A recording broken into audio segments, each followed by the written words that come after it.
ভারতীয় সেনাবাহিনী ১,০০,০০,০০,০০০ টাকার বেশি মূল্যের আধুনিক ও প্রাণঘাতী অস্ত্র কিনতে চলেছে।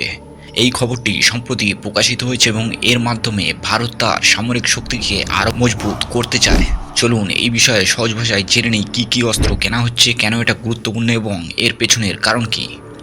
ভারতীয় প্রতিরক্ষা মন্ত্রণালয়ের ডিফেন্স অ্যাকুইজিশন কাউন্সিল বা ডিএসসি সম্প্রতি ১,০০,০০,০০,০০০ টাকার সামরিক সরঞ্জাম কেনার প্রস্তাব অনুমোদন করেছে। এই কেনাকাটার মূল লক্ষ্য হল ভারতীয় সেনাবাহিনী, নৌবাহিনী এবং বিমান বাহিনীকে আরও আধুনিক ও শক্তিশালী করা। এই অস্ত্রগুলোর বেশিরভাগই ভারতের নিজস্ব কোম্পানিগুলো থেকে কেনা হবে, যা আত্মনির্ভর ভারত এবং মেক ইন ইন্ডিয়া উদ্যোগের অংশ। এর মানে ভারত শুধু নিজের প্রতিরক্ষা ব্যবস্থা মজবুত করছে না, বরং বিদেশি শিল্পকে উৎসাহ দিচ্ছে। এই বিশাল বাজেটের অধীনে ভারতীয় সেনাবাহিনী বিভিন্ন ধরনের অত্যাধুনিক অস্ত্র ও সরঞ্জাম কিনবে। এর মধ্যে কিছু গুরুত্বপূর্ণ জিনিস হলো আর্মার্ড রিকভারি ভেহিকেল। এই গাড়িগুলো যুদ্ধক্ষেত্রে ক্ষতিগ্রস্ত ট্যাঙ্ক বা অন্যান্য সামরিক যানবাহন মেরামত বা সরিয়ে নেওয়ার জন্য ব্যবহৃত হয়। এগুলো সেনাবাহিনীর গতিশীলতা এবং দ্রুত পদক্ষেপ নেওয়ার ক্ষমতা বাড়াবে। Surface to air missile. এই quick reaction surface to air missile system শত্রুপক্ষের বিমান বা ড্রোনের হামলা ঠেকাতে সক্ষম। এটি ডিআরডিও দ্বারা তৈরি এবং ভারত ডায়নামিক্স লিমিটেড ও ভারত ইলেকট্রনিক্স লিমিটেড এটি তৈরি করবে। এই মিসাইল পাকিস্তান সীমান্তে বিশেষভাবে কার্যকর হবে। Electronic warfare system. এই সিস্টেম শত্রুপক্ষের যোগাযোগের ব্যবস্থা বা রেডারে বাধা সৃষ্টি করতে পারে। এটি আধুনিক যুদ্ধক্ষেত্রে খুবই গুরুত্বপূর্ণ, কারণ এটি শত্রুর ইলেকট্রনিক সরঞ্জাম নিষ্ক্রিয় করতে সাহায্য করে। Integrated common inventory management system.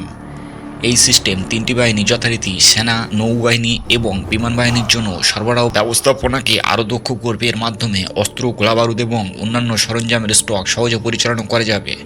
নৌবাহিনীর জন্য সরঞ্জাম। এর মধ্যে রয়েছে mine countermeasure vessel, supersonic rapid gun mount এবং সাবমার্সিবল অটোনোমাস ভেসেল। এগুলো সমুদ্রে ভারতীয় নৌবাহিনীর নিরাপত্তা ও আক্রমণ ক্ষমতা বাড়াবে।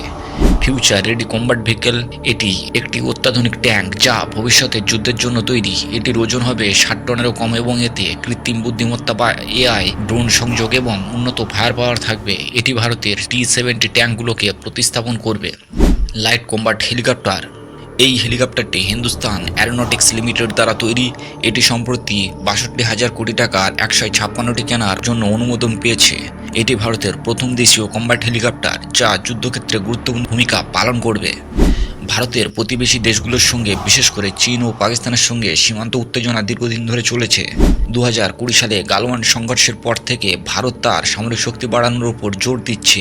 এই অস্ত্র কেনার মাধ্যমে ভারত নিজেকে আরও শক্তিশালী করতে চায়, যাতে যে কোনো পরিস্থিতিতে দ্রুত ও কার্যকরভাবে সাড়া দেওয়া যায়। এছাড়া এই কেনাকাটার ৯৯% ভারতীয় কোম্পানিগুলোর কাছ থেকে কেনা হবে, যা দেশের অর্থনীতিকে শক্তিশালী করবে এবং নতুন চাকরির সুযোগ তৈরি করবে। প্রতিরক্ষামন্ত্রী রাজনাথ সিং বলেছেন, এই উদ্যোগ ভারতের প্রতিরক্ষা শিল্পে বেসরকারি কোম্পানিগুলোর অংশগ্রহণ বাড়াবে এবং উদ্ভাবনকে উৎসাহিত করবে। অতীতে ভারত তার অস্ত্রের বড় অংশ আমদানি করত, যেমন রাশিয়া, ফ্রান্স, আমেরিকা এবং ইসরায়েলের কাছ থেকে।